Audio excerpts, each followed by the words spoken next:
अस्सलाम वालेकुम व्यूअर्स, मैं हूं आमिर हबीब और आप देख रहे हैं मेरा YouTube channel life with Aamir. मेरे चैनल को सब्सक्राइब करें और साथ बेल आइकन को भी दबा दें। दोस्तों, क्या आपके साथ मसला आ रहा है? बहुत सारे लोगों के साथ ये मसला आ रहा है कि जब जिन्होंने सोलर प्लेट्स कम लगाई हैं और जब सोलर प्लेट का करंट लो होता है तो भी यूपीएस जो उनके हैं वो ऑन नहीं होते, उनके चार्जर ऑन नहीं होते और उनका मसला ये आता है कि बैटरी बिल्कुल ख़त्म हो जाती है और ना सोलर करंट पूरा कर रहा होता है। तो इस तरह से मसला आता है और बार बार उन्हें मैनुअली तौर पे या तो सोलर के करंट को बंद करना पड़ता है या फिर यूपीएस को चलाना पड़ता है।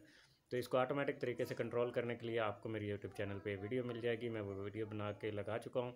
आप मेरे चैनल को सब्सक्राइब करें और इस तरह की टिप्स के लिए, मज़ीद टिप्स के लिए साथ बेल आइकन को भी दबा दें और वो वीडियो देखें और अपने मसले का हल आपके हाथों में है। अपना बहुत सारा ख्याल रखना है, मुझे दुआ में याद रखिएगा। अल्लाह हाफिज़।